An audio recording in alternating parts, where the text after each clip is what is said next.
Jakarta ya, di luar bagaimana kabarnya?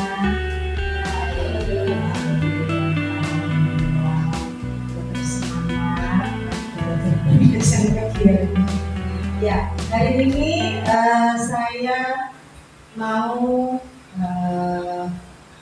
mengimbaskan hasil latihan implementasi kurikulum merdeka tentang pencegahan dan penanganan kekerasan di lingkungan satuan pendidikan. Ya, sebentar.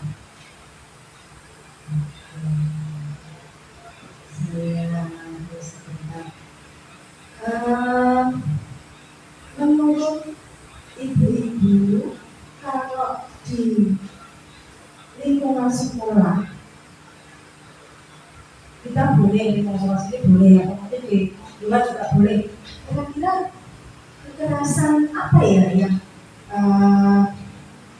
pernah kita dengar, pernah kita lihat dari yang terjadi? Mungkin ada yang bisa menyampaikan dulu? Bisa menyampaikan? Rogi mungkin ada. Jadi ada tentang kekerasan di sekolah yang ibu tahu, yang ibu pernah dengar. Akhir-akhir ini kan mana ya? Kalau kita lihat di TV atau di mungkin yang ibu pernah tahu sampai dengan mungkin yang akhir-akhir ini sedang viral ya Bu, tingkat bullying di sekolah, ada siswa maupun guru. Termasuk sama gurunya juga. Gurunya juga dibully. Gurunya dibully gimana tuh? Yang biasanya kayak di lingkungan sekolah itu sekarang kalau ada aturannya tidak boleh jewer atau melakukan kekerasan terhadap siswa. Siswa itu lebih ke yang merasa tidak sopan gitu loh terhadap gurunya.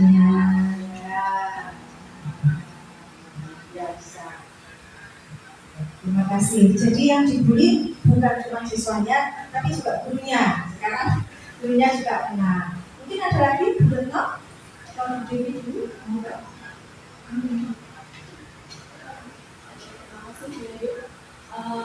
Mungkin kalau setahu saya tingkat bullying itu kan berbeda-beda ya, bisa secara fisik, bisa secara lisan. Mungkin lebih ke lisannya gitu. Kalau sesama sejawat gitu. Kalau peserta didik mungkin ya ada yang secara lisan, ada yang secara fisik seperti itu. Mungkin itu yang lebih mungkin secara lisan lebih mengenai. Untuk berenang yang dengan pernah ini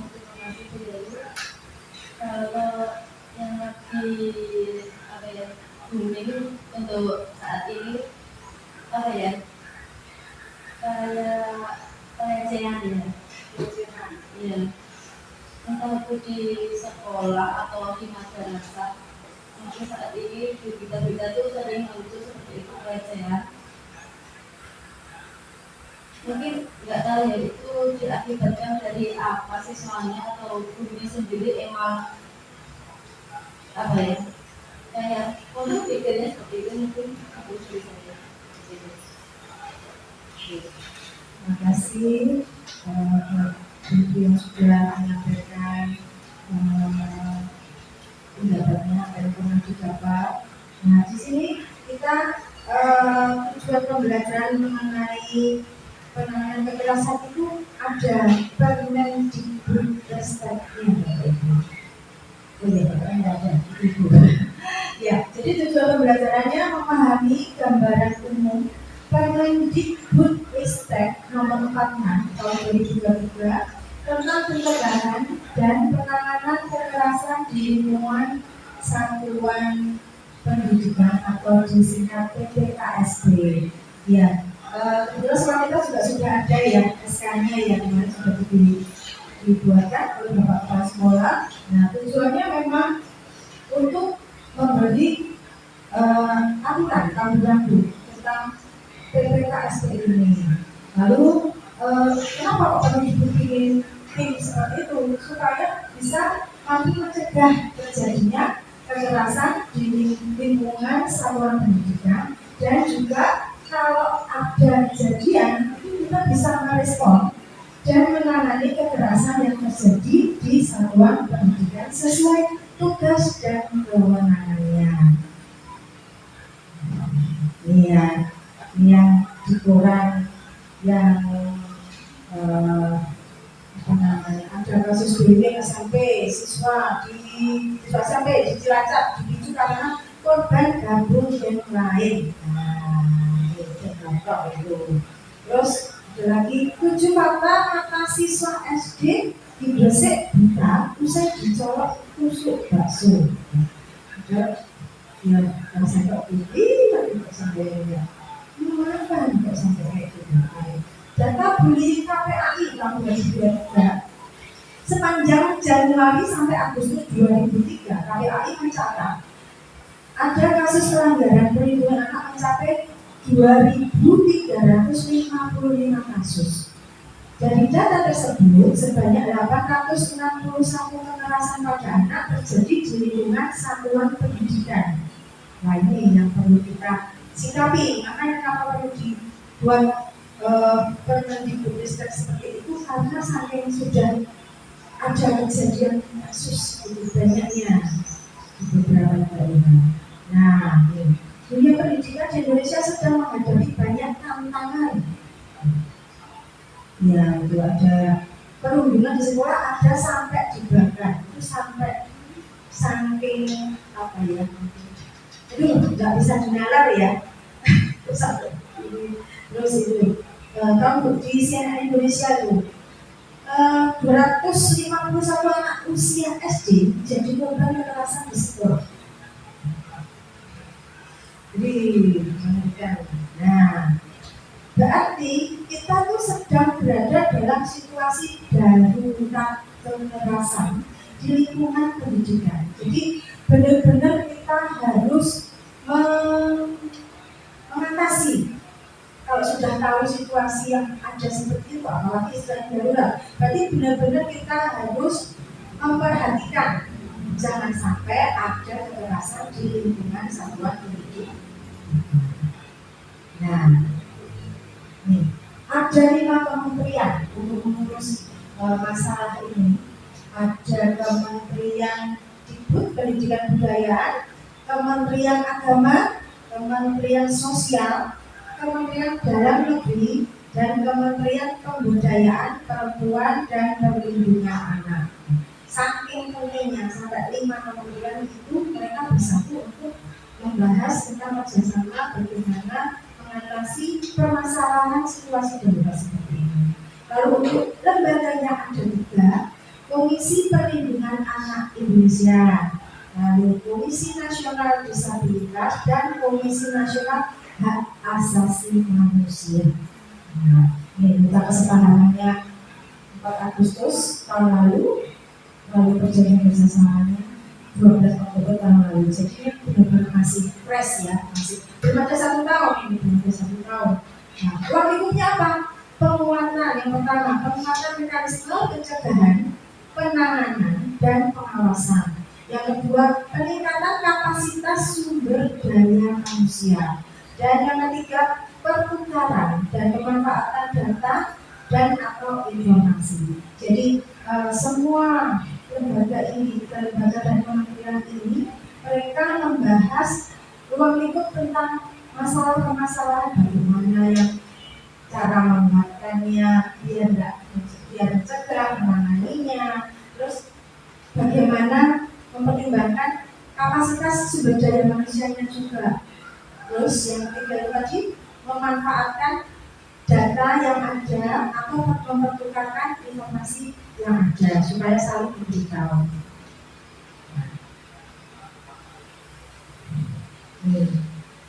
Tadi yang sudah saya katakan tadi ada Permendikbudristeknya nomor 46 tahun 2023. Jadi tidak main-main ini ya, saking pentingnya sampai dibuat permen.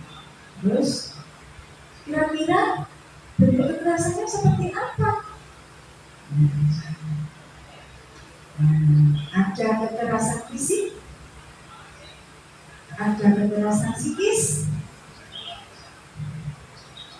perundungan, kekerasan seksual, diskriminasi dan intoleransi, kebijakan yang mengandung kekerasan, dan bentuk kekerasan yang lain.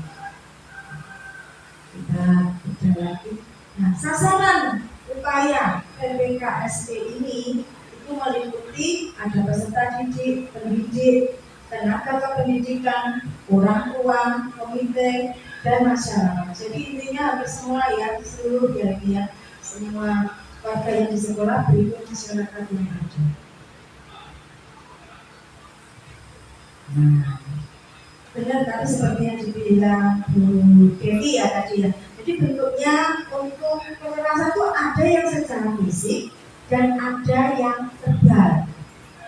Kita tidak cuma ngomong ya, tapi ternyata itu termasuk dengan kekerasan.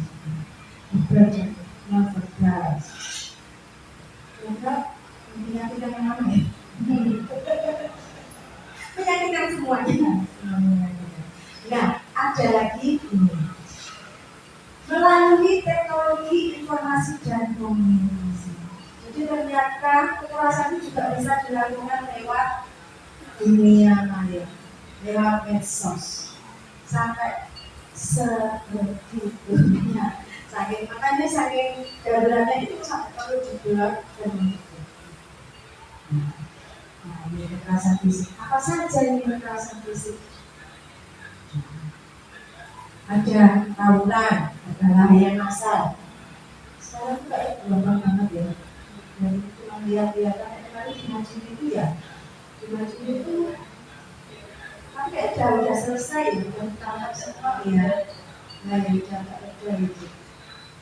Karena ini nggak pernah ada. Lalu penganiayaan, ada perkelahian, diskriminasi, pembunuhan,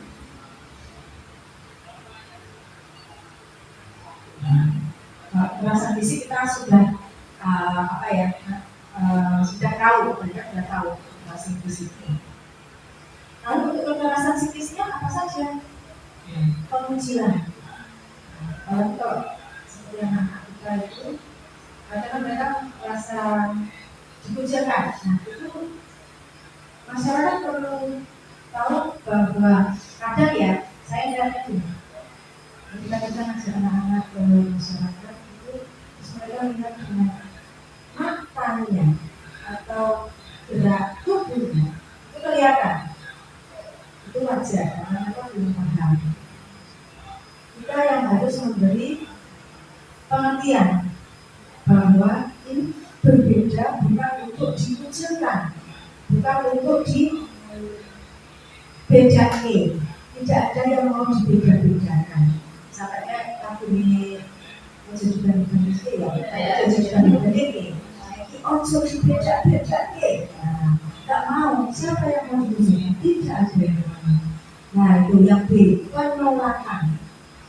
Kebetulan dia pakai alat bantu. Nah ini juga.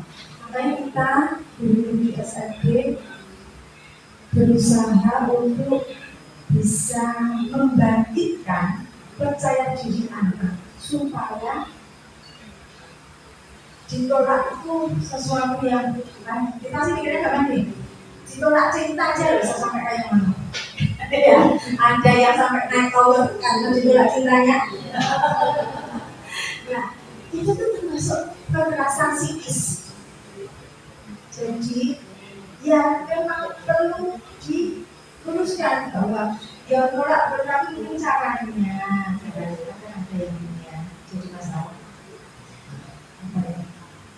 Pengabaian, nah diabaikan, pengabaian itu juga termasuk kekerasan psikis. Saya masih ya itu saya jadi ingat ya ketika saya lagi apa gitu saya ibu saya bilang ibu kamu mengabaikan enggak ya? introspeksi ke kita ya. Karena kalau kita mengabaikan itu kita termasuk sudah melakukan kekerasan psikis secara tidak langsung ya. Saya mengabaikan nggak ya? Ini sebenarnya ini hanya mengingatkan aja sih kayak ini ya. Pembinaan itu pembinaan. Kita nggak boleh bilang kita anaknya bodoh, boleh. Karena apa yang kita katakan, kita ucapkan itu doa. Jadi harus hati-hati sekali. Yo, belum siro, aduh, apa aja dari bahas fisik. Ilmu orang ancur, wah naik sopok, aduh, jangan sampai itu keluar dari mulut ibunya itu aduh itu anak akan merasa dihina, nah sampai mencari penyebaran humor ini bahasa yang sekarang itu apa ya, gibah gitu ya. Jadi menggibah ya kayak gitu. Ternyata itu adalah termasuk contoh kekerasan psikis. Nah itu hati-hati nih, kita ibu-ibu harus hati-hati menggunakan mulutmu ya, jangan sampai mulutmu jadi harimau. Kalau panggilan mengejek, nah padahal kalau seingat saya kalau dulu SD itu biasanya dipanggilkan nama orang tuanya ya. Misalnya gitu kan. Nah, kayak kita kan waktu itu ya senyum. Aku itu cuma bapakku ya. Saya gitu karena saking polos sih. Kok kamu tahu nama bapakku? Padahal nggak ngerti mereka tuh maksudnya tuh guyon. Tapi kalau sekarang itu termasuk kekerasan psikis. Nah, itu. Padahal kita kan cuma bercanda Bu, ya bercanda, tapi kan itu termasuk membuat tidak nyaman kepada yang dipanggil. Nah, intimidasi ya, ini biasanya anak-anak yang dia merasa orang tua kaya, pusing ini yang kuat, dia akan mengintimidasi yang lemah. Teror, surat kaleng, mempermalukan di depan umum. Jadi saya jadi ingatnya kayak gini. Kalau ketika saya lihat kayak gini tuh, saya mencoba mengintrospeksi diri saya gitu. Iya ya, mau kayak gini, misalnya saya mengatakan, lele pada depan orang itu termasuk mempermalukan nggak ya? Jadi akhirnya kan yang takutnya itu kita maksudnya baik sih memberitahu, tetapi kalau di depan umum kan takutnya mempermalukan dia, gitu. Itu saya itu langsung musuh. Jadi kita masuk mempermalukan nggak ya? Ya itu kembali ke kitanya ya. Ini hanya saya ketika mendapat materi ini menjadi bahan introspeksi saya. Ternyata hal-hal yang kecil yang menurut kita itu sebenarnya biasa sih, itu suatu yang biasa, tapi ternyata termasuk kekerasan. Nah, kalau misalnya kita tahu ya, lalu ada perlindungan. Perlindungan ini hampir sama dengan kekerasan psikis tadi ya.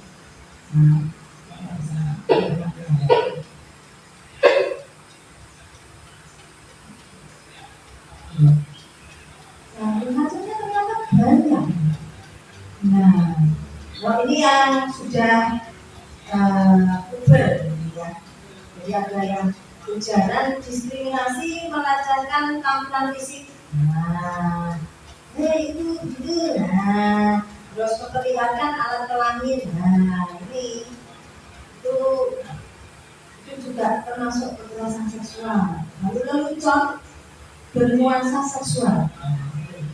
Kita juga harus hati-hati itu karena merupakan kekerasan seksual. Terus ada menatap dengan nuansa seksual.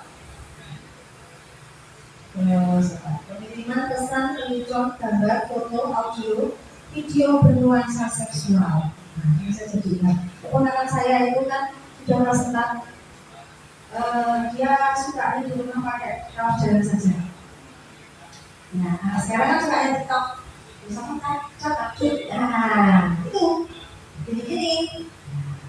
Oh ya saya kasihan, terus itu apa bikin lucu. Tapi saya kan rasa istrinya kadang-kadang pakai kaos jalan saja. Itu kan takutnya bisa menjadi bahan orang yang nakal itu bisa di ini bahaya. Nah, kita juga mungkin bisa hati-hati kalau bikin video konten ya mungkin kita enggak, tetapi kalau ketika kita melihat sebaiknya kita mengingatkan nanti pakai baju nggak suku loh, dikasih kipas, intinya jangan sampai itu disalahgunakan.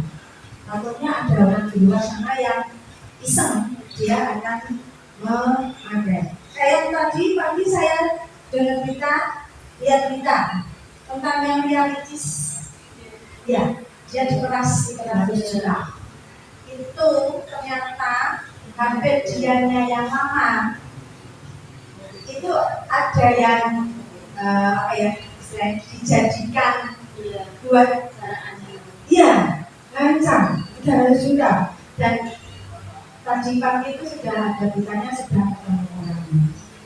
Jadi foto data pribadi, jadi saya masa lalunya si realitas ini diretas sama penjahatnya itu 2 orang.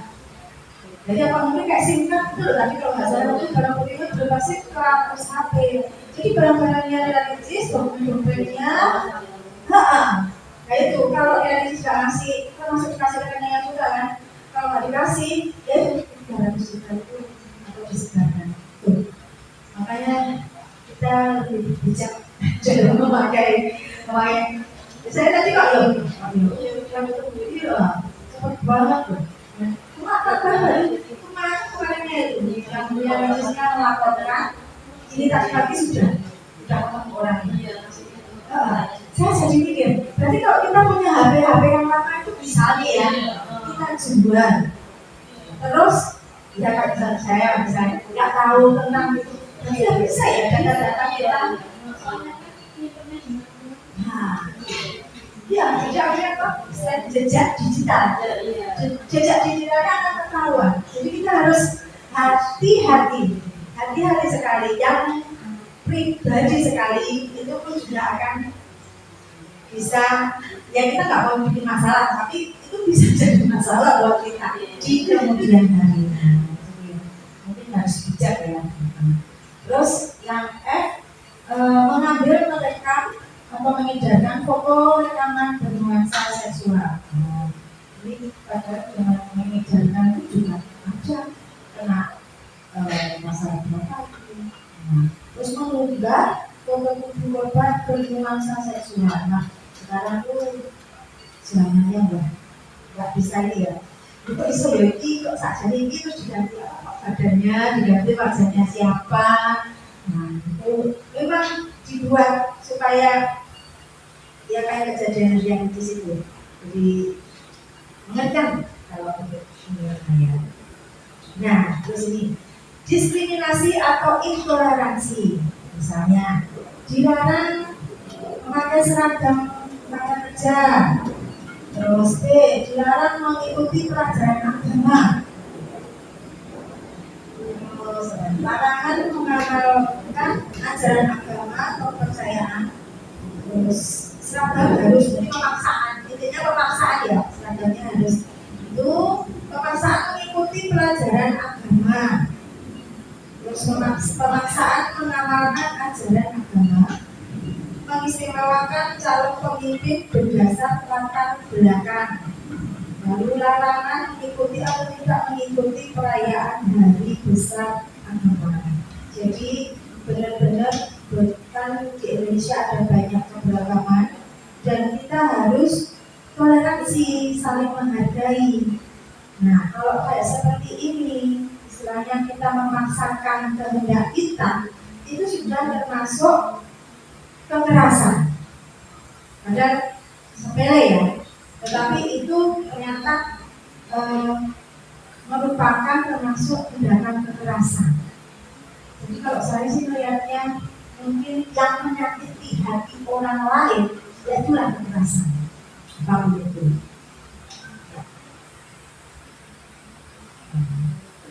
Kebijakan yang mengandung kekerasan. Nah, misalnya yang A, surat keputusan, surat edaran, surat dinas, pedoman kebijakan lain yang mengandung kekerasan. Misalnya enggak, yang jadi pemimpin itu harus suku etnis tertentu. Nah, itu termasuk kekerasan.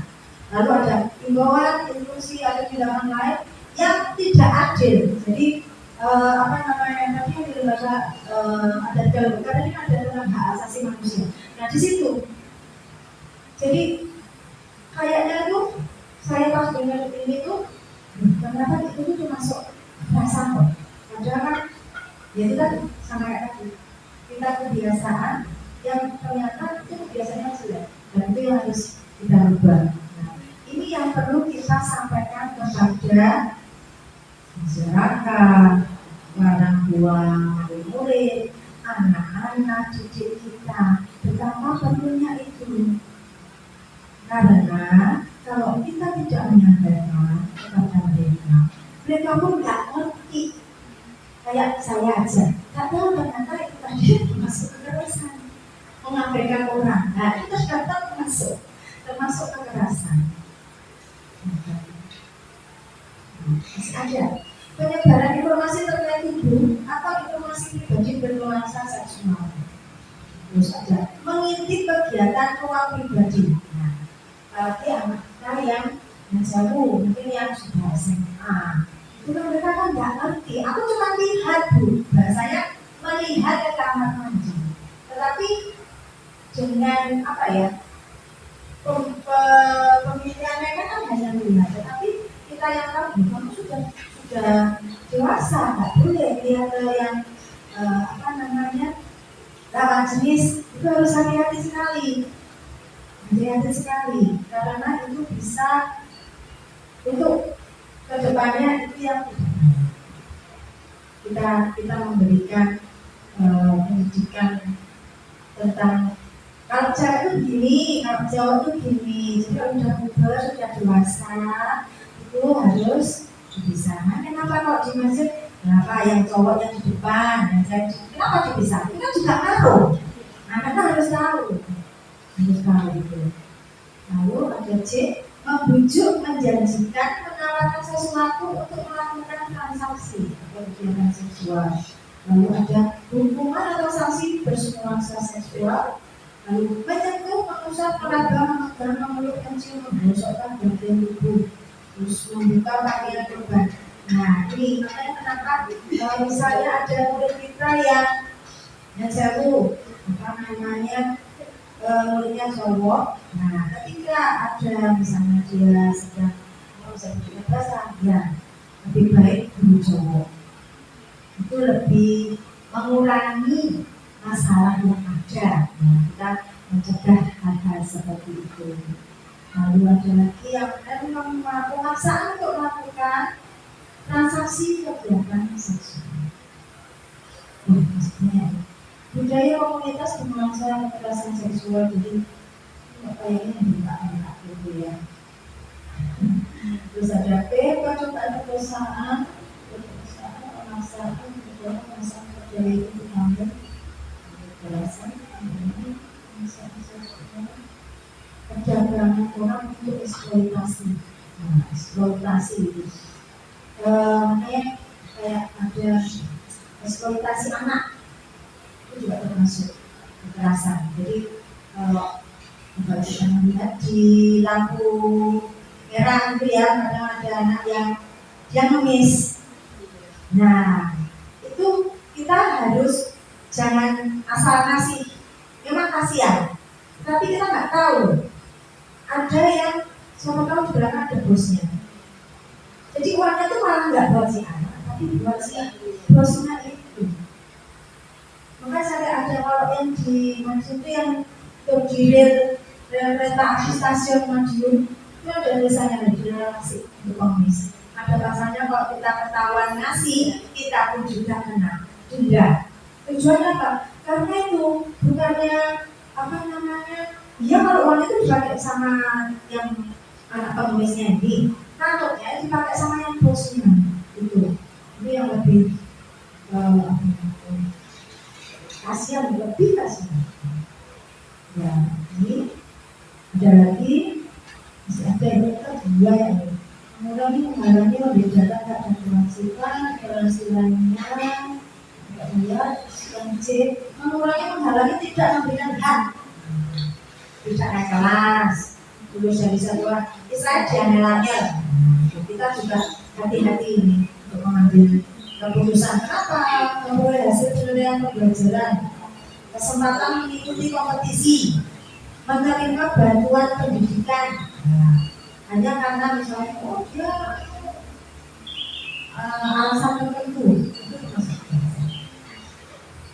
Oke, ya. Untuk mungkin tadi kita coba menyikapi yang cyberbullying. Cyberbullying itu apa? Dia cyberbullying. Kekerasan di media sosial. Betul sekali. Kekerasan di media sosial. Ini sama seperti yang tadi kasusnya Beatrice. Itu yang paling di saya paling enak kita bicarakan. Kira-kira dari kita berdiskusi ya. Kira-kira dari yang ada kejadian seperti kasusnya Beatrice itu sebaiknya menurut ibu-ibu apa yang perlu kita lakukan? Supaya tidak terjadi cyberbullying. Jadi kita mencegah supaya tidak, ya kebetulan realisis dia orang terkenal ya. Jadi langsung cepat. Kita gitu namanya. Kita kan juga perlu mengantisipasi ya. Kalau kita jujur ketemu kan kita juga tidak tahu. Nah, kita perlu mengantisipasi. Kira-kira menurut ibu supaya jangan sampai terjadi. Mungkin dari siapa ini? Terima kasih Bu Dewi. Mungkin dari saya sebagai pengguna media sosial juga lebih berhati-hati dalam mengupload kegiatan kita, jadi kegiatan-kegiatan yang ada di luar. Mungkin foto selfie lebih rapi ya. Oke, terima kasih Rofi. Ada lagi? Jadi terima kasih Bu. Kalau menurut saya secara pribadi itu lebih bijak dalam menggunakan media sosial ya.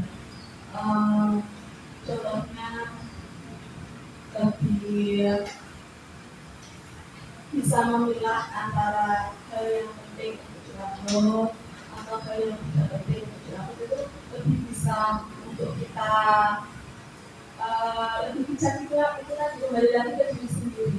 Kalau kita ingin diviralkan ya monggo saja mengupload data-data yang beresiko tinggi. Tapi kalau ingin menjaga keamanan diri sendiri ya itu saya kembali ke lebih bijak dalam menggunakan media sosial. ada lagi? Oke, teman yang lain? Ada sama ya? Ya, intinya bijak.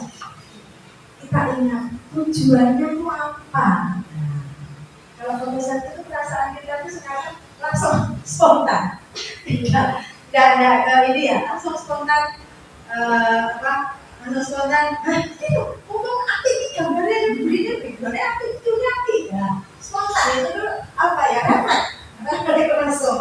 Nah, mungkin pas uploadnya kita yang harus hati-hati. Kalau cuma buat konsumsi kita pribadi, ya oke lah. Aku pasti aku bikin fotonya angle ke kanan atau ke kiri, oke bisa. Tapi kadang ada yang kita buat status. Nah, hati-hati juga kalau kita buat status. Ternyata kan yang status kita itu bisa jadi ya ada rasa. Ya, siap-siap Bapak Ibu. Kok ujungnya di mana? Ada lah. Itu juga bisa. Jadi intinya kita harus bijak dalam mengikuti atau dalam berkegiatan lewat medsos. Karena sekarang itu apa-apa sudah dipermudah. Terus untuk mengupload sesuatu itu juga berpikir berkali-kali, karena kalau kita sudah siap-siap, nanti kalau yang lihat ini itu nanti menyakiti, ada kita menyakiti orang lain nggak ya? Takutnya kita itu sebenarnya itu cuma mau curhat aja, cerita aja gitu ya. Tapi ada orang yang tersakiti dengan kata-kata itu. Nah, kalau kita rasain kan bisa saja dilaporkan. Apalagi sekarang ada undang-undang ITE ya, itu kita bisa salah lagi. Nah, gitu ya. Oke, dari sini ada yang mau ditanyakan itu? Sambut? Ya. Sekarang yang kedua, menghadapi perbedaan. Pertama kita katakan istimewa. Nah, menurut ibu-ibu, kita berdiskusi lagi ya. Apa yang kita lakukan ketika ada orang tua kita bertanya kepada kita sebagai guru? Iya Bu, aku ini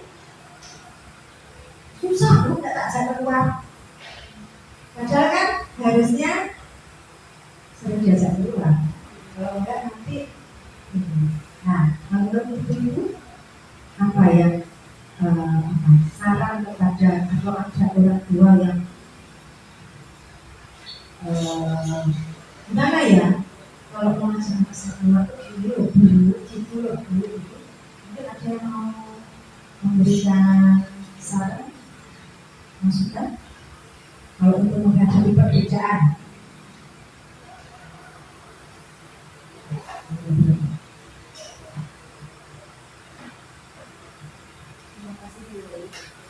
Untuk menghadapi perbedaan itu semua kembali ke diri kita sendiri ya. Pertama itu percaya diri dulu. Kita bangun kepercayaan diri. Nanti setelah kita ada kepercayaan diri, ya kita untuk bersosialisasi ke depannya tuh lebih mudah, nggak usah berpikir yang nanti A, nanti B, gimana nanti nggak ada pikiran sampai di situ. Ya nanti percaya diri dulu, tapi setelah itu kita berjalan dengan sendiri. Setuju, saya setuju dengan Bu. Jadi, atau mungkin ada siapa lagi? Sudah? Ya, jadi yang pertama harus dari diri kita dulu. Harus percaya diri. Kita ingat yang kemarin ya, setiap manusia itu unik. Meskipun anak kembar pun juga punya keistimewaan, punya kelebihan yang berbeda. Setiap orang mau kondisinya seperti apapun mesti punya kelebihan. Nah, kita lihat kelebihan itu supaya kita bisa jadi percaya diri.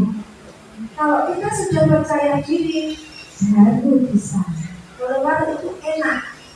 Terserah orang mau ngomong apa, yang penting kita percaya diri. Betul, itu modalnya di sini. Jadi apa namanya? Tinggal kita tuh mau mencari apa enggak kelebihannya. Jangan itu saja. Ya, kalau bandingkan ya kita juga lihat cuma ini sing karo sing cepat banget. Kalau saya jadi begini, bagaimana kalau cara bersyukur yang paling mudah? Katakan saya mau sampai itu paling gampang.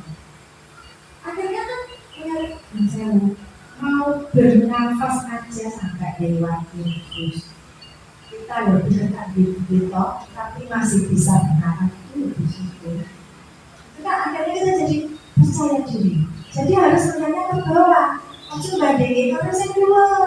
Ayo lain, tapi kita tetap di bawah karena dibandingkannya di atas. Gitu ya.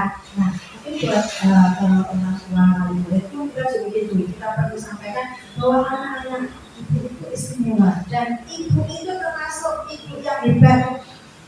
Tuhan pilih nggak semua orang punya apa ya, bukan suatu kebetulan, itu bukan suatu kebetulan. Jadi malah kita yang memotivasi orang tua yang dia nggak bu, nggak usah sekolah guys, kamu mandek.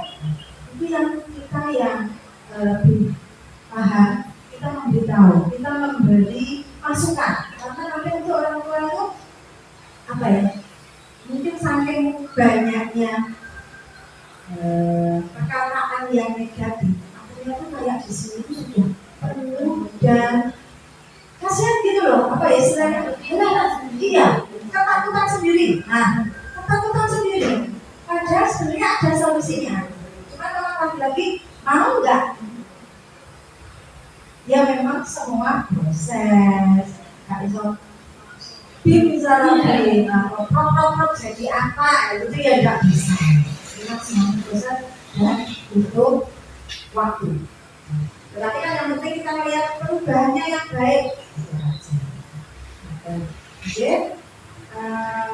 mungkin demikian materi untuk hari ini.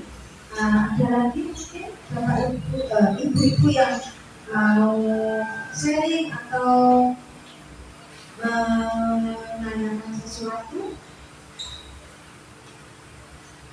untuk saudara muda ya Bu ya, sudah jelas sekali. Ini memang saya di sini hanya mengingatkan saja, kita juga bisa mengintrospeksi diri kita, apakah saya mungkin buat kita tuh itu bukan masalah ya, tapi kadang kita hati-hati kalau lihat orang lainnya ya, yang kita khusus. Terima kasih dari Bapak ini untuk masukan aja. Ya kita bersyukur sebagai pendidik kadang terhadap oleh beberapa aturan ya. Sebenarnya kita tidak ada tujuan menyakiti, tidak ada tujuan membuli, apalagi kekerasan baik fisik maupun psikis.